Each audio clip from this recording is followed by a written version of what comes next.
Greetings, everyone, and thank you for coming to our operator meeting today. My name is Hannah Hiccup, and I'll be your host. We've already given folks a few minutes to jump on, so we'll jump right into the crypto mining operator guidance, and that is Mike Leonard and Robin Willie. Hope I said that right. And Mike, you and Robin should both be able to unmute yourselves. Yeah, thanks. Can you hear me? I can. Okay. Yeah, we'd just like to bring out that COGs, because of the increased interest in using flared gas to run electrical equipment to do crypto mining operations, we have released some guidance about that. There are various things that operators need to do. One is a Form 4 gas capture plan, and we need some additional information on that plan. And there are some other requirements that potentially impact the third-party entity other than the operator, such as they may have to register as an operator if that equipment is on location. If you're doing more gas processing than just coming off a separator, for instance, if you're using a refrigeration unit to drop out liquids, may have to be registered as a processor. I will drop the link to that guidance page in the chat, and it's at the very top right now. It's Rule 903D, cryptocurrency mining. I don't want to spend time going through the whole thing.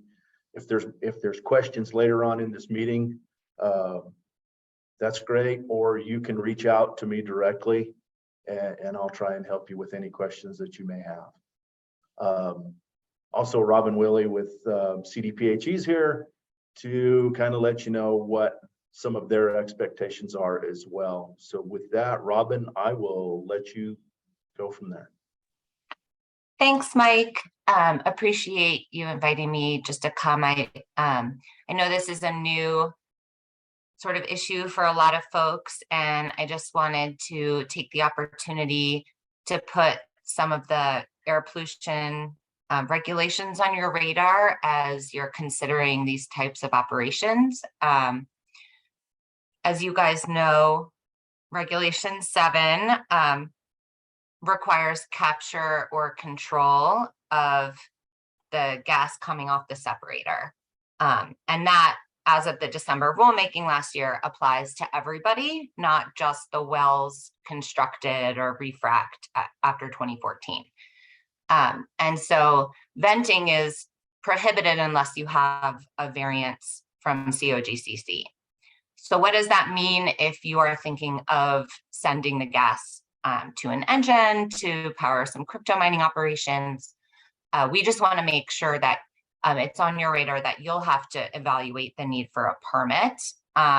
It's at this time, if you plan on sending that gas to the engine when you're producing, we do not consider that engine a non-road engine.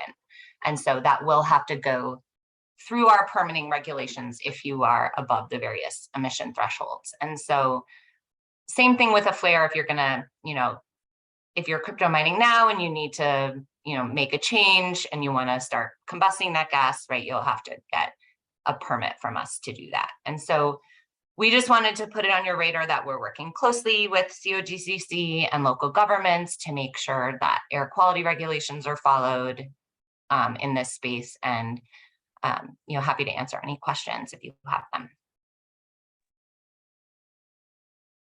Great, thank you. Oh, go ahead. Yeah, just and Robin, I don't know if you can stick around. If not, we'll if there's any questions for you, we'll get them over to you and then send the answer back out. I'll try to stay as long as I can. Thanks, Mike. One other thing that I know that's not on the agenda, it's a little sidetrack from the crypto mining, came up in another meeting this morning, and we'll talk more about it at next month's operator meeting, but we want to remind all the operators, when you're having a witnessed MIT, when field staff, COGCC field staff, such as UIC wells, when you're having a witnessed MIT, please make sure that you have the MIT form, the handwritten form filled out with all the appropriate depths. And we know you won't have the pressures, but it needs to be filled out at the time of the test, so the staff can look it over. And again, we'll talk more about it next month. Great, thank you, Mike, and thank you, Robin. Thanks, Before we get on to our next item, I think Arthur Copsell may have a quick reminder. So Arthur, I think I've given you the ability to unmute yourself. Do you want to unmute yourself and give your announcement? Sure. We just had a reminder about Rule 909J. And 909J was a requirement that all pits or all wells that have water producing to a pit be sampled. And just as a reminder that went into effect January 15th, and operators were to provide produced water samples from each oil and gas well that produces to a pit. And the commission gave 18 months for this initial sampling to be completed and the data submitted. And the due date for these samples was July 15th. And at this time, we have not received all the required samples from operators. And so if an operator has not provided the sample, they are currently in violation of Rule 909J, and we may subject you to enforcement actions. So just a little reference here, we've received 386 Form 43, so 386 samples, and there's about 3,400 active pits. So we've only received about 11% of the samples we feel that we should have. And so we would request that you get your sampling done as quickly as you possibly can and get us the data. And that was pretty much it for Rule 909J, Hannah. Excellent. Thank you so much for that reminder. Thank you.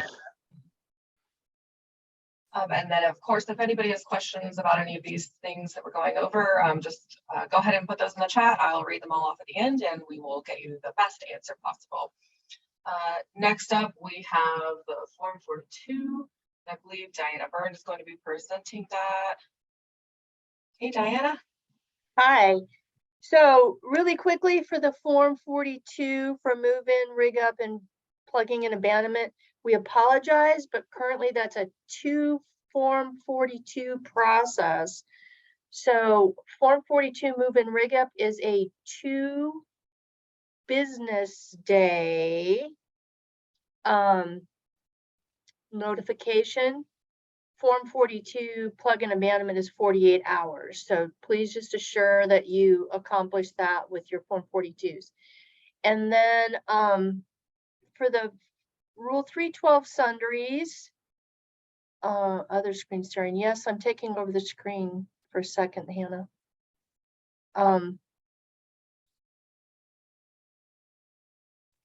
So we've had a few issues recently with folks, and is this the screen that folks are seeing?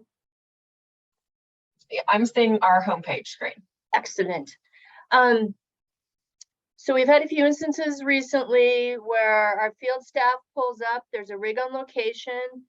There may or may not have been a Form 42 for that rig, but additionally, Rule 312 went into effect with the November 20 rulemaking. So as a reminder, there is a operator guidance for Rule 312 as to which operations do require or do not require that prior sundry approval. And so the easiest is probably to go where we landed that do not require an approved Form 4. So these are things that a pump change, tubing repairs, plunger retrievals, brain head test, diagnostic testing, or mitigation conducted during daylight hours for less than 7 consecutive days, and any other work that's performed at least once a month during daylight hours with a duration of no more than 1 day. So this was a notification basically that's based on the use of heavy equipment. And so roughly anything larger than a pickup truck, and trying to distinguish which of those operations are not routine. So we do not consider frac prep, cleaning sand out, teeing the well. Those are all things that would need that prior Form 42 for the rig, but also the Form 4 sundry for prior approval. So just a reminder that's out there. It's relatively new. It's new for us too, but it is out there now as a rule. And it's 312. This guidance is out there, so please consult it. And you need that sundry. Ideally, it's pre-submitted, but if you forget, then you need to get that verbal approval. So that's it. Thanks.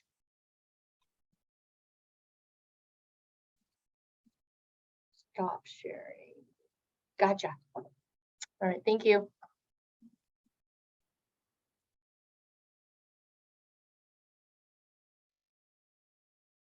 Sorry, folks, I was muted. Next up is financial assurance updates, and Chris Eisinger is presenting that one, and I believe he's going to be sharing his own screen.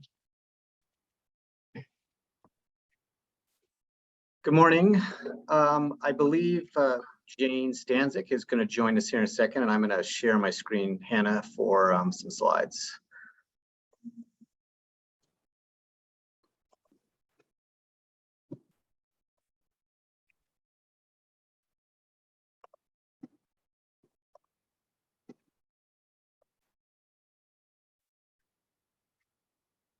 Okay, hopefully, Jane, you can see some slides on your screen.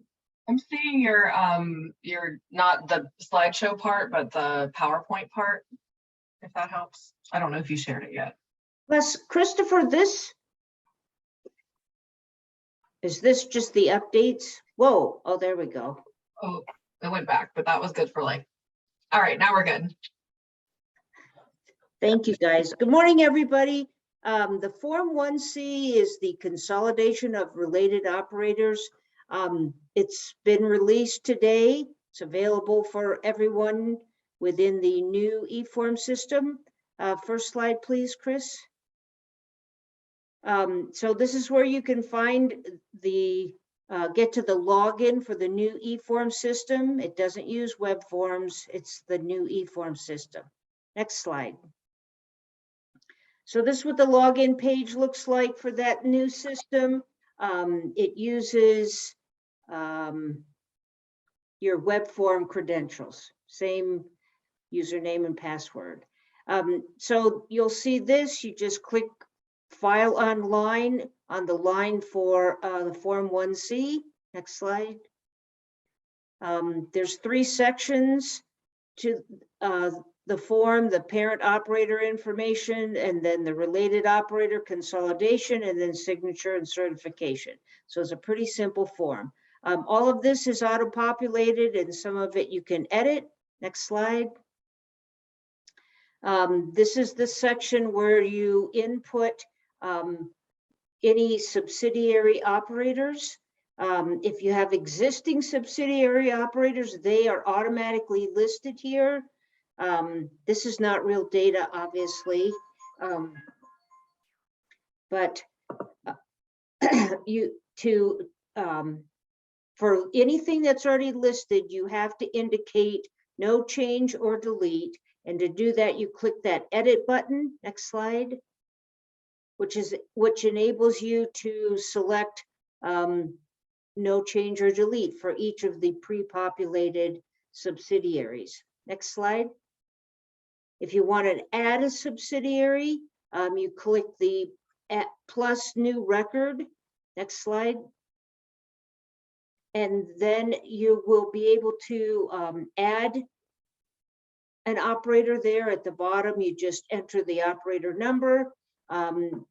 There's a little bit of help there. If you click where it says click here, it'll open the list of all the registered operators so you can get that operator number.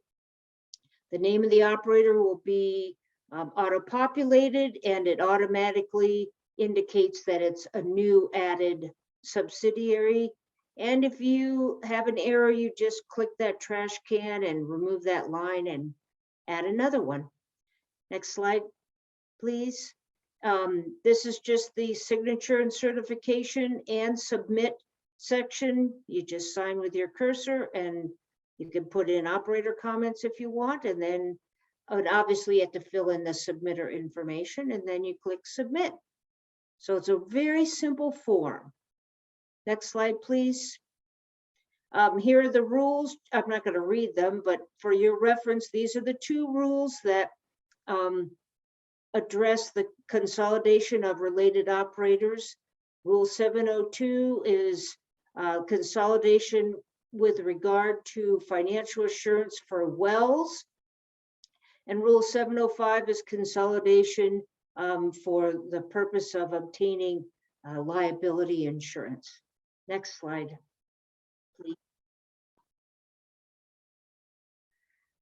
So here's how the form itself works. Only a parent operator files a Form 1C. A parent operator can delete an existing subsidiary and or add a new one on a form. A subsidiary operator can't file a 1C. So as long, if you're currently the subsidiary, you can't file it until the parent files a 1C to delete you as a subsidiary. And you can't be the subsidiary of more than one parent. So again, the current parent would have to file a 1C to delete you before another operator could file a 1C for you to be a subsidiary of them. So that's, I think it's pretty logical. Whoa, wait. So then, so when the Form 1C is submitted, there's no staff review. It just automatically goes into the system. It's accepted or approved, same thing in this case, and it updates the database. And upon receipt of a Form 1C, the new eForm system will send automatic emails to, at the parent operator, the contact person on the form, the submitter on the form, and the principal agent. And for any subsidiary operator listed, whether they're added, deleted, or no change, they will also get an email sent to their principal agent. And in that email, it says that if you have any questions, if you receive that email and you're surprised to see that you've been designated as a subsidiary of someone, you need to contact the principal agent of the parent operator and find out what's going on. Hopefully there are no surprises like that. Next slide, please, Chris. So the way consolidation of related operators works with regard to financial assurance for wells, only a parent operator can file a Form 3. If you are a subsidiary, you're not going to be filing your own Form 3 for your financial assurance plan. The parent operator will do that. The Form 3, if you remember, is going to be automated almost entirely. It will list the subsidiaries of the parent, but they can't be edited there. They can only be changed with a Form 1C. When the parent operator creates the Form 3, the wells in production from the parent and all the subsidiaries will be combined and will auto-populate in the Form 3 for all the calculations and requirements. The parent operator's non-well facilities and operations will be listed on the Form 3, but the subsidiaries will not. So then when it's time to file the Form 3A, the financial assurance for wells, again, the Form 3A will cover the parent operator's wells and the subsidiary operator's wells. And the subsidiary operator will not file that initial Form 3A that's filed right after the Form 3, the plan is approved. The financial assurance requirements for the wells will be automatically combined for that initial Form 3A. So it'll cover the parent and the subsidiaries. For wells, for non-wells, the parent operators Non-well facilities and operations will be on that initial Form 3A, but not the subsidiary operators, because the rules 703 and 704 do not provide for operator consolidation for non-well facilities and operations. So subsidiary operators will be filing their own Form 3As for those things. Next slide, please, Hannah. So here's how it's going to work for the liability insurance.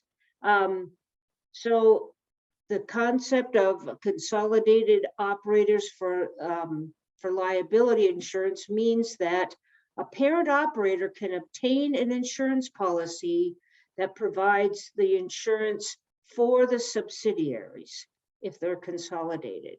And the rules, the 705A requires that the policy names both the parent operator and the covered subsidiary operator.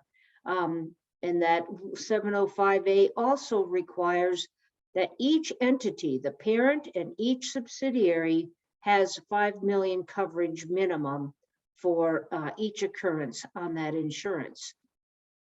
So the Form 1B, the annual registration, includes the requirement for the insurance information and certificates of insurance. But it does not provide for operator consolidation for the purpose of annual registration. So this means that everybody files their own Form 1B and provides information and certificates of insurance that show the evidence that each operator has a minimum of $5 million of coverage. And it also means that the 1B filed for the parent and the 1B filed for a subsidiary might have the same insurance information, and that's fine. That's just how it will work. Next slide, please, Hannah. That's it. So put your questions in the chat. We'll circle back. Thanks. So Anna, if I may take just 2 minutes or a minute, and I just wanted to provide some folks reminders about with regards to all these forms that we've been talking about. The first one is just to let people know that when it comes to making payments associated with the Form 1B or the conservation levy, the Form 8, again, we only are going to be accepting electronic checks at this point through the electronic payment system. So if you mail in a paper check at this point, it's going to be sent back to you, and we will ask that you use the electronic form for the payment.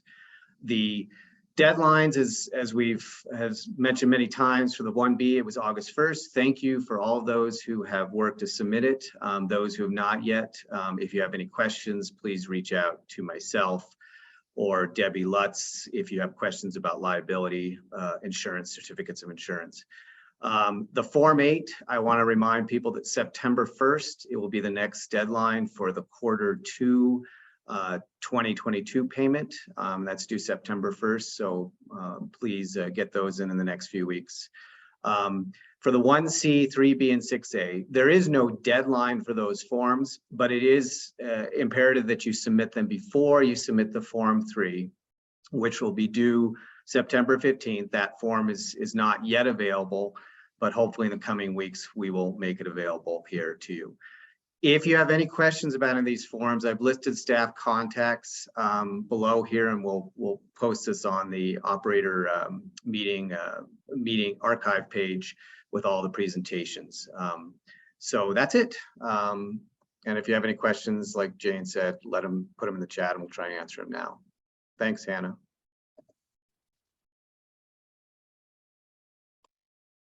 Thank you, Chris and Jane. Next up, we have a federal geothermal grant opportunity, and Michael Rigby will be presenting that. Just give me a moment to pull up those slides.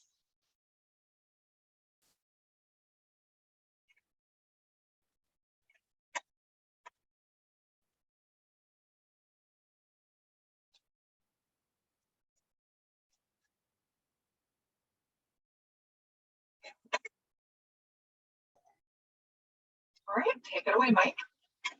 Hello, everyone. Can you hear me? All right, so I'm just going to very briefly go over a funding opportunity from the Department of Energy related to geothermal and oil and gas.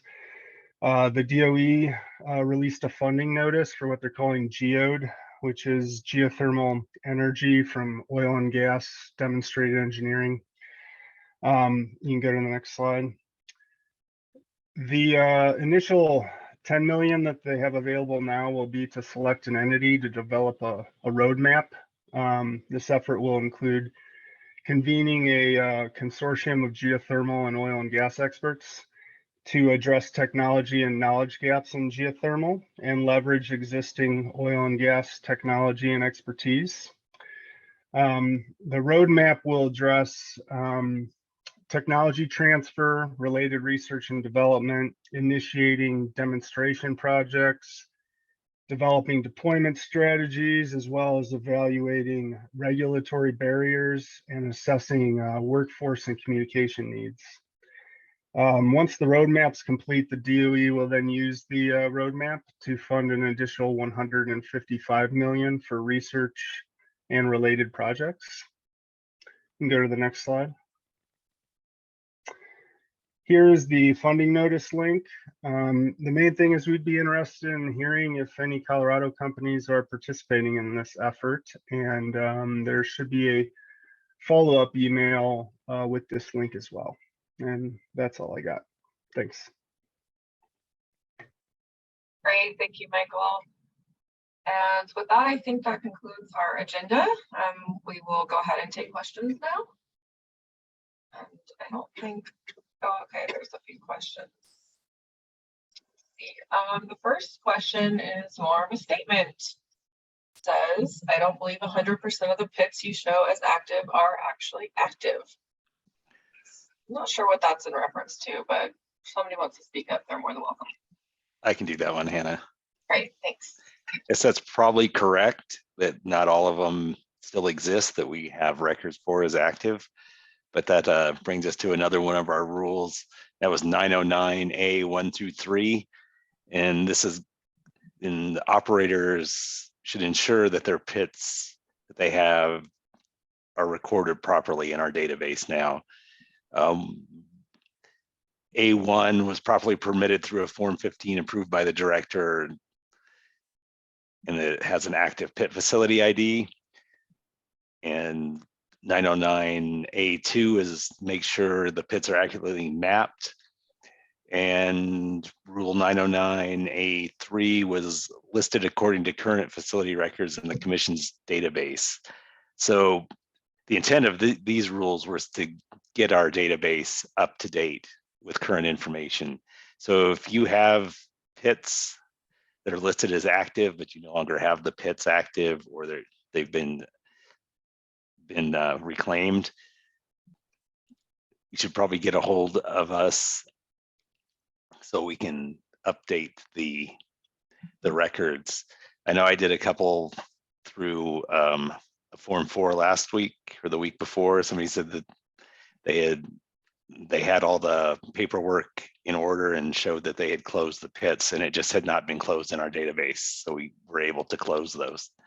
So if you think that you have, or you think our database is an error, please get a hold of us and submit the information, and we can update them and close them in our database if necessary. Great, thank you, Arthur. The next question is a sundry notice required in addition to a Form 42 for a PA operation? I'll take it. No, it's not. The Form 6 Notice of Intent Approval will undergo the same review by engineering and OGLA staff that the Form 4 would have done for a subsequent well operation. So there's not a need to do a Form 4 also. Thanks. Thanks, Diana. There's no more questions right now, but I'm thinking maybe folks are busy typing. See, there's another one. But go ahead and put your questions in if you have any. This next question says, is the state of GCC going to honor crypto engine CDPHE permits, or are they going to ignore / override CDPHE permits like they due on gas, on combustion of treater gas? I've got that, Hannah. No, we'll honor CDPHE permits because that's their engine permits, not ours. We just want to make sure that the gas is accounted for. Great, thank you, Mike. We'll just give folks another few minutes for questions. In the meanwhile, I'll advance my slides so that you can see that we've added a few extra tentative meetings for these financial assurance meetings that we've been doing, extra ones over the summer. We may need these times, so that's why they say tentative so far. We'll send out an email either the Thursday or Friday before a meeting to let you know if there's going to be one on these dates, August 23rd, 30th, and September 6th. Oh, I put those in the wrong order. Sorry about that. Oh, here, there's another question. What about inactive but enclosed pits?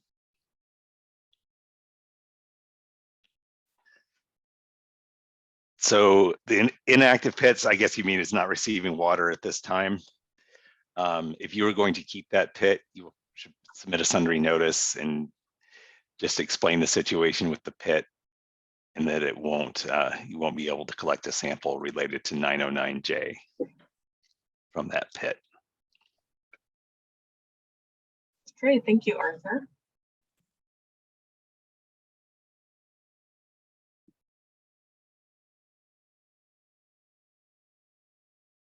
All right, I think the questions are closed down, so we may as well do so as well. If you do have questions and we didn't get to them in time, just email them to me and I'll make sure the correct person answers them and gives you the best answer possible. Thank you everyone for coming to the meeting today, and I hope you have a great day. Take care.